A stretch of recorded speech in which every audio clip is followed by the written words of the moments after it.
உங்கள் ஃப்ரெண்டுக்கு எந்த கோர்ஸ் படிக்கிறதுக்கு செலக்ட் பண்ணலாம் அப்படிங்கிறத சஜஸ்ட் பண்ணுறீங்க. எந்த கோர்ஸ் வேணாலும் எடுக்கலாம், ஆனால் நல்லா படிக்கணும் அப்படின்னு சொல்கிறீங்க. எடு அப்படிங்கிறதுக்கு டேக், எடுக்கலாம் அப்படிங்கிறதுக்கு மே டேக், ப்ராபபிலிட்டி. நீ எந்த கோர்ஸ் வேணுமானாலும் எடுக்கலாம், ஆனால் நன்றாக படிக்க வேண்டும். இந்த மாதிரி நம்ம சொல்ல போகிறோம்.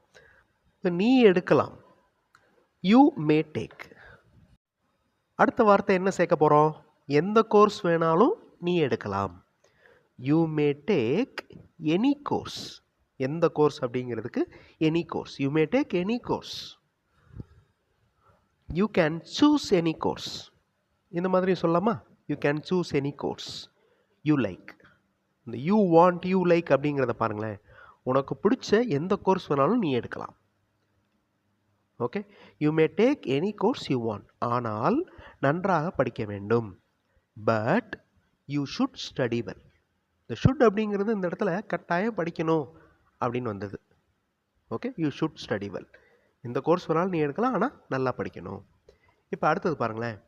இந்த கோர்ஸ் தான் முக்கியம், இந்த கோர்ஸ்லாம் முக்கியம் இல்லை அப்படின்னு நம்மளால் சொல்ல முடியாது. இது நம்ம இங்கிலீஷில் சொல்ல போகிறோம்.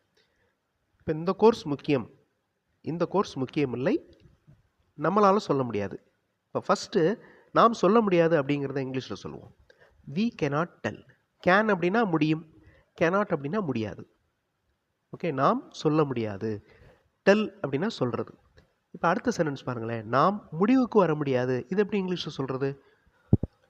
நீங்கள் இதனுடைய ஆன்சரை கமெண்ட்டில் சென்ட் பண்ணுங்கள். நாம் முடிவுக்கு வர முடியாது, இதை இங்கிலீஷில் நீங்கள் கமெண்ட்டில் சென்ட் பண்ணுங்கள். ஃபுல் வீடியோ பார்க்குறதுக்கு தமிழ் வழி இங்கிலீஷ் சேனல் பாருங்கள். வீடியோவுடைய லிங்க், சேனல் லிங்க் டிஸ்கிரிப்ஷனில் இருக்குது. கண்டிப்பாக உங்களுக்கு யூஸ்ஃபுல்லாக இருக்கும். தேங்க்யூ.